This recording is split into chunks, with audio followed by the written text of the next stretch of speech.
नमस्कार दोस्तों, स्वागत है आपका आपके अपने चैनल डायमंड ज्ञान अड्डा में। और मैं अतुल आपका एक बार स्वागत करता हूं अपने इस यूट्यूब चैनल पर। और दोस्तों, आपको पता है कि जो पैट का एग्जाम है उसका नोटिफिकेशन जो है वो आ चुका है और उसके रजिस्ट्रेशन भी स्टार्ट हो गए। तो सबसे पहली तो सूचना आपके लिए यही है कि जितना जल्दी हो सके रजिस्ट्रेशन को आप लोग कर दें और फॉर्म को फिल कर दें। और साथ ही साथ उसमें सबसे महत्वपूर्ण जो उसका सिलेबस है उसमें एक टॉपिक आता है इतिहास, और इतिहास का इस बार 10 नंबर का वेटेज है, जो कि बहुत ही महत्वपूर्ण योगदान प्ले करेगा आपके आगामी जो एग्जाम्स का आने वाला है उसमें।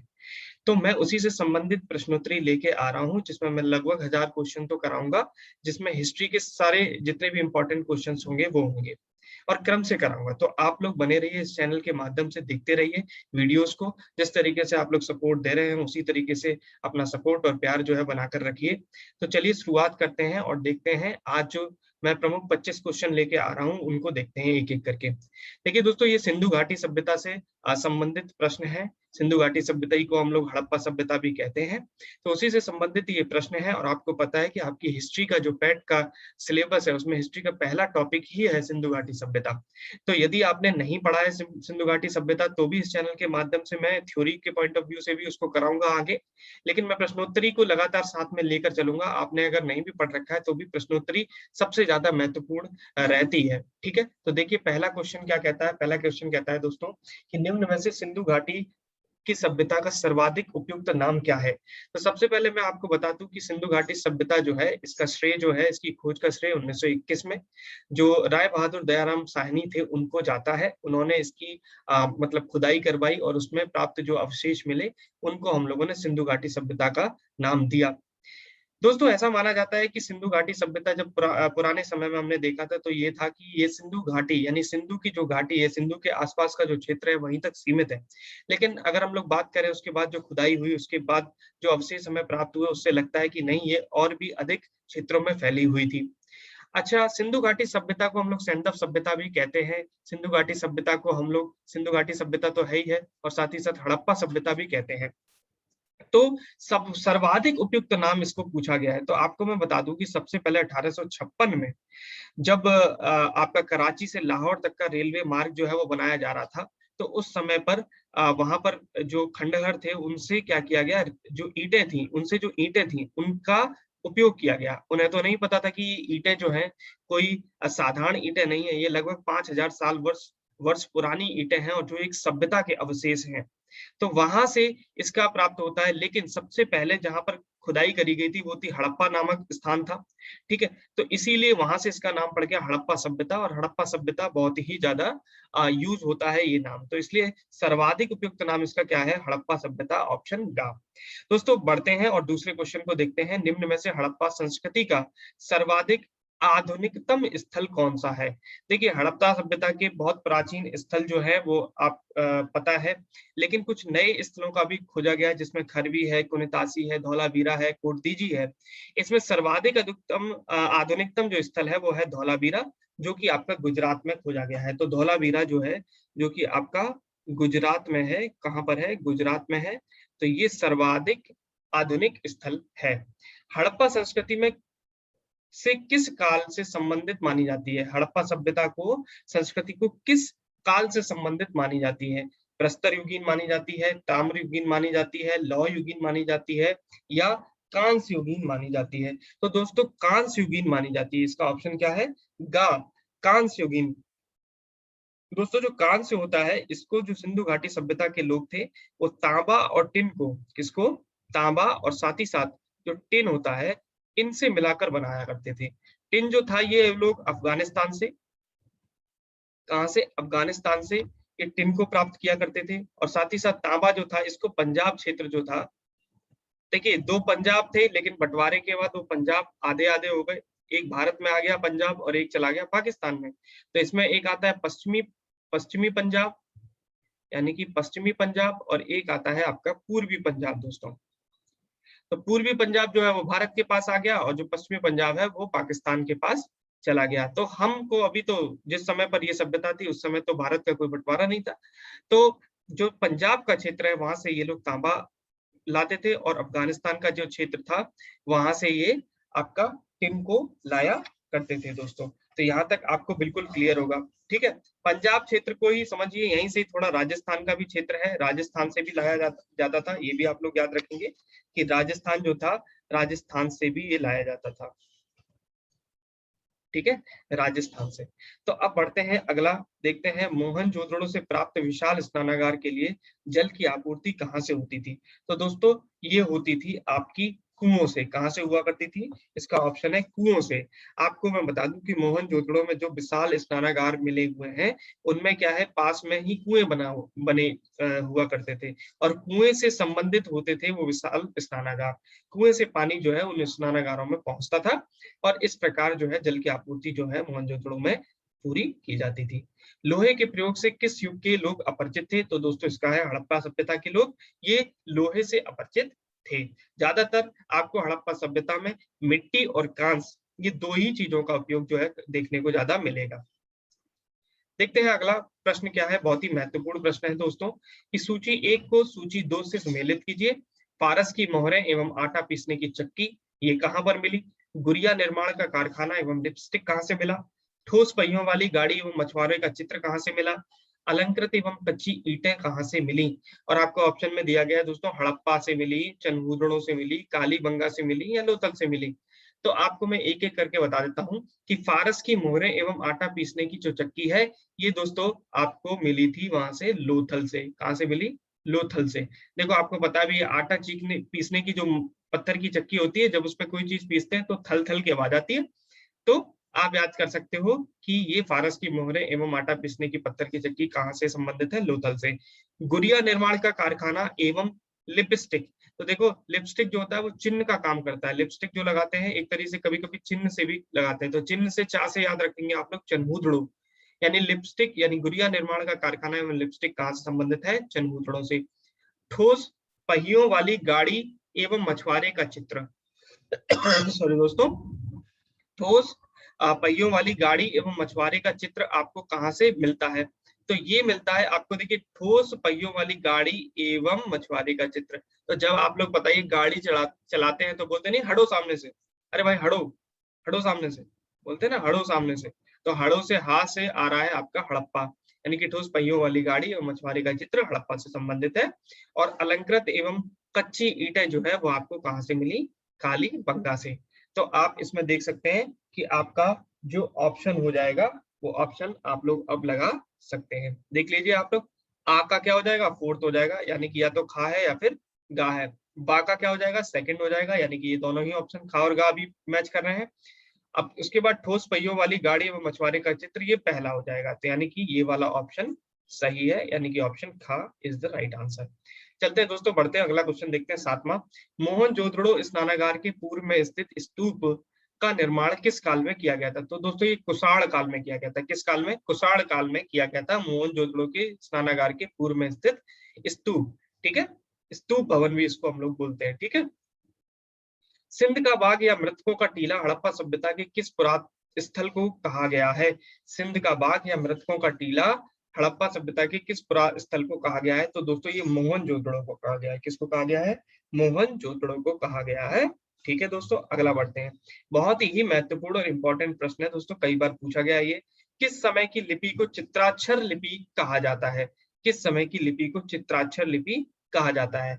तो आपको बता दें, जो हड़प्पन सभ्यता थी उसकी लिपि जो थी वो चित्राकार थी। कैसी थी? चित्राकार लिपि थी। यानी कि जो भी आपको उस वहां पर मूर्तियां मिली हैं, साथ ही साथ जो आपके सिक्के मिले हैं, उनमें चित्रों का प्रयोग जो है वो किया गया है। तो आप समझ गए, हड़प्पन सभ्यता, हड़प्पन सभ्यता को ही क्या बोलते हैं? सैंधव काल, यानी क्या बोल सकते हैं? सैंधव काल जो है, इसी को सैंधव काल बोल सकते हैं। तो सैंधव काल में चित्राक्षर लिपि कहा जाता है। हड़प्पा सभ्यता से संबंधित तथ्यों के संदर्भ में सूची 1 को सूची 2 से सम्मिलित कीजिए। महत्वपूर्ण पशु। ठीक है, देखिए वहां पर अगर सिंधु सभ्यता में आप बात करें तो सांड, जो सींग वाले जो सांड हैं, उनका विशेष रूप से आपको देखने को मिलता है। ठीक है, तो यानी कि आका क्या है? दूसरा, यानी कि वृषभ। आका क्या है? दूसरा। महत्वपूर्ण देवी, तो ये तो है मात्र देवी। अब मात्र देवी ऐसे हैं, वहां पर एक मूर्ति मिली है, मूर्ति के पेट से जो है कि मूर्ति के जो पेट है उसमें से एक पीपल का वृक्ष यानी कि एक वृक्ष रूपी भाग भी निकला हुआ है, तो मात्र देवी का स्वरूप जो है वो माना जाता है। महत्वपूर्ण वृक्ष क्या है? पीपल है, ये तो आपको पता ही चल गया। और महत्वपूर्ण भवन क्या है? स्नानागार जो है वो एक बहुत ही महत्वपूर्ण भवन वहां पर है। अब आप लोग आराम से इस ऑप्शन को लगा लेंगे। आपका ऑप्शन कौन सा हो जाएगा वो आप लोग देख लीजिएगा, ये ऑप्शन हो जाएगा आपका खा। ठीक है, आगे बढ़ते हैं और देखते हैं आपका प्रश्न 11वां। सर्वप्रथम कपास उगाने का श्रेय दिया जाता है, तो ये भी आपका सैंधव सभ्यता को दिया जाता है दोस्तों। सैंधव सभ्यता में जो सिक्के मिले हैं उसमें भी कुछ सूती वस्त्र के कपड़े जो है उसको लपेटा गया था, तो इसलिए वहां से ये पता चलता है कि सर्वप्रथम कपास उगाने का श्रेय सैंधव सभ्यता को जाता है। हड़प्पा सभ्यता के संपूर्ण क्षेत्र का आकार किस प्रकार का है? तो दोस्तों त्रिभुजाकार है। कैसा है? त्रिभुजाकार आकार है हड़प्पा सभ्यता के संपूर्ण क्षेत्र का आकार। ठीक है, अब बात करते हैं अगला 13वां क्वेश्चन। भारत में कृषि का प्राचीनतम साक्ष्य कहाँ से मिलता है? तो ये मेहरगढ़ से मिलता है। कहाँ से मिलता है? मेहरगढ़ से भारत में कृषि का प्राचीनतम साक्ष्य मिलता है। अब तक सिंधु सभ्यता में कुल कितनी फसलों की उगाए जाने का संकेत मिल चुका है? तो ये 9 फसलों के उगाए जाने का संकेत जो है वो दोस्तों मिल चुका है। गेहूं, जौ आदि जो फसलें हैं वो वहां पर उगाई जाया करती थी। ये प्रश्न भी बहुत महत्वपूर्ण है। हड़प्पाई लिपि का सर्वाधिक पुराना नमूना 1853 में मिलता है। इस लिपि में लगभग 64 मूल चिन्ह हैं, 250 से 400 अक्षर हैं और लिपि के सबसे बड़े लेख, दोस्तों यहाँ पर लिखा हुआ है लिपि के सबसे बड़े लेख में करीब 17 आपके चिन्ह हैं। अभी हाल ही में किन इतिहासकारों ने इस लिपि को पढ़ने का दावा किया है? तो दोस्तों इसका उत्तर है आपका का और खा दोनों, यानी कि के वर्मा और साथ ही साथ SR राव, इन दोनों ने ही इतिहासकारों ने इस लिपि को पढ़ने का दावा किया है। उत्तरोत्तर हड़प्पा संस्कृति क्या बोला गया है दोस्तों? उत्तरोत्तर हड़प्पा संस्कृति जो है उसके अवशेष कहाँ से मिलते हैं? उत्तरोत्तर हड़प्पा सभ्यता के जो अवशेष हैं वो कहाँ से मिलते हैं? तो दोस्तों ये मिलता है आपका रंगपुर से। कहाँ से मिलता है? रंगपुर से इसके अवशेष जो है वो देखने को मिलते हैं। दोस्तों मैं बता दूं कि हड़प्पा सभ्यता जो है उसको बांटा गया, 3 भागों में बांटा गया। एक आप पूर्व हड़प्पाई, अगर हम कहें पूर्व हड़प्पाई चरण कह सकते हैं हम लोग, और उसके बाद है एक परिपक्व हड़प्पाई चरण, परिपक्व हड़प्पाई चरण। ठीक है दोस्तों, इसी तरीके से आप देखिए लास्ट है उत्तर हड़प्पाई चरण, उत्तर हड़प्पाई चरण। तो विभिन्न चरणों में हड़प्पा संस्कृति जो है उसको माना जाता है। पूर्व हड़प्पाई जो चरण है वो लगभग माना जाता है आपका 3500 ईसा पूर्व से 2600 ईसा पूर्व तक रहा। परिपक्व जो आपका हड़प्पाई है चरण है, ये आपका माना जाता है दोस्तों 2600 से लगभग 1900 ईसा पूर्व। और उसके पश्चात जो उत्तर है ये माना जाता है आपका 1900 से 1300 ईसा पूर्व तक। कब तक? 1300 ईसा पूर्व तक माना जाता है। तो उत्तरोत्तर हड़प्पा संस्कृति के अवशेष कहाँ से मिलते हैं दोस्तों? रंगपुर से मिलते हैं, ये आपको पता चल गया।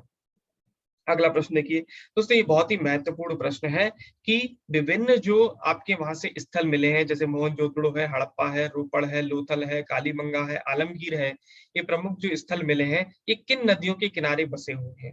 तो दोस्तों ये बहुत ही ज्यादा प्रश्न जो है वो पूछा जाता है, तो एक बार आप लोग याद रखेंगे। मोहनजोदड़ो जो मिला हुआ है वो आपका सिंधु नदी से, हड़प्पा जो मिला हुआ है वो आपका रावी नदी से मिला हुआ है। इसी तरीके से आपका जो लोथल है वो आपका भोगवा नदी से मिला हुआ है। तो अगर आप जाएंगे ऑप्शन पर तो आपको अपने आप ही पता चल जाएगा कि जो दा है उसका ऑप्शन कौन सा सही है, थर्ड। तो देखिए इसमें ऑप्शन कौन सा सही है? दा का थर्ड, यानी कि खा ऑप्शन जो है वो इसका बिल्कुल राइट आंसर हो जाएगा। दोस्तों क्या यहाँ तक आपको समझ में आ रहा है?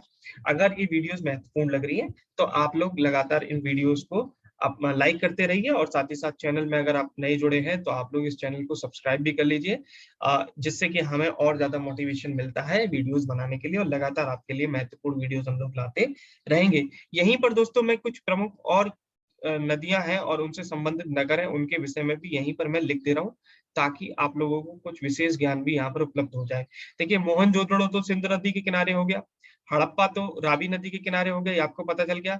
उसके बाद जो रोपड़ है ये आपका देखिए, रोपड़ जो हो गया वो आपका किसके किनारे हो गया बताइए? रोपड़ आपका हो गया सतलज नदी के किनारे, यानी कि रोपड़ का कौन सा है? चौथा ऑप्शन है। देखिए सा का कौन सा है? चौथा ऑप्शन। दा का कौन सा है? तीसरा ऑप्शन। यानी कि लोथल कहाँ पर हो गया? भोगवा नदी के किनारे। कालीबंगा की बात करें अगर हम लोग, कालीबंगा कहाँ पर स्थित है दोस्तों? तो उसको देखिए आप लोग, कालीबंगा कहाँ पर स्थित है? तो देखिए कालीबंगा, ये रहा आपका कालीबंगा, और कालीबंगा आपका स्थित है आपका घग्गर नदी। कौन सी नदी? कालीबंगा कहाँ पर स्थित है? आपका घग्गर नदी, यानी कि ये नदी। घग्गर नदी को ही दोस्तों सरस्वती नदी के नाम से भी जानते हैं। किसके नाम से? सरस्वती नदी के नाम से भी हम इस नदी को जानते हैं, घग्गर नदी को ही। सरस्वती नदी को हम लोग, जो राजस्थान का इलाका है जहां पर जो विशेष स्थल प्राप्त हुए सिंधु घाटी सभ्यता के, तो वे जो सरस्वती नदी को, जो पुराणों में हमारे है लिखित है कि सरस्वती नदी भी थी, गंगा यमुना और सरस्वती, लेकिन सरस्वती नदी बाद में विलुप्त हो गई, यानी कि सूख गई। तो इसके जो सूखे हुए क्षेत्र हैं वहीं पर देखने को मिलता है आपका कालीबंगा। अब जो आपका एक रह गया आलमगीर, ये कहाँ पर है? आपका हिंडन नदी पर स्थित है। अब देखिए जो जो प्रमुख रह गए हैं वो मैं और बता दूं आपको। इसमें एक है सुतका गेंडोर, सुतका गेंडोर, सुतका गेंडोर, ये एक प्रमुख स्थल है जो वहां से मिला हुआ है, ठीक है। और ये सुतका गेंडोर जो है वो कौन सी नदी के किनारे है? तो ये दाश्त नदी के किनारे है। कौन सी नदी के किनारे? दाश्त नदी, इसके किनारे मिला हुआ है। दूसरा वालाकोट, दोस्तों वालाकोट, एक है वालाकोट। ये वालाकोट जो है वो किस नदी के किनारे मिला है? ये आपका अरब सागर, यानी कि ये अरब सागर, अरब सागर, इसके मुहाने पर देखने को मिलता है। सोतका कोह, एक और है सोतका कोह, सोतका कोह, सोतका कोह। और सोतका कोह जो है वो भी कहाँ मिलता है आपको? अरब सागर। कहाँ पर? अरब सागर, अरब सागर के मुहाने पर मिलता है। आलमगीरपुर आपको बता दिया। अच्छा, रंगपुर भी आता है, रंगपुर भी बहुत बार पूछा जाता है, तो आपको बता दूं रंगपुर जो है ये मदर नदी, कौन सी नदी? मदर नदी, इस नदी के मुहाने पर मिलता है। और एक है कोट दीजी, क्या है? कोट दीजी, कोट दीजी, तो ये कौन सी नदी के किनारे है? आपका सिंधु नदी के किनारे है, सिंधु नदी। तो जहां कहीं भी आप लोग हैं अगर इस वीडियो को देख रहे हैं तो आप इस महत्वपूर्ण जो मैंने विशेषता बताई है, कौन कौन से नगर किस किस नदी के किनारे बसे हुए हैं, ये जितने भी बताए हैं उनको आप एक कॉपी में नोट कर सकते हैं, और आगे के लिए आप लोग की वो तैयार हो जाएगी। सुरकोटदा किस लिए प्रसिद्ध है? आपका परिपक्व हड़प्पा संस्कृति के लिए, घोड़े की हड्डियों के अवशेष के लिए, युगल शवाधान के लिए, या उपयुक्त सभी के लिए। तो दोस्तों यह है घोड़े की हड्डियों के अवशेष के लिए। किसके लिए?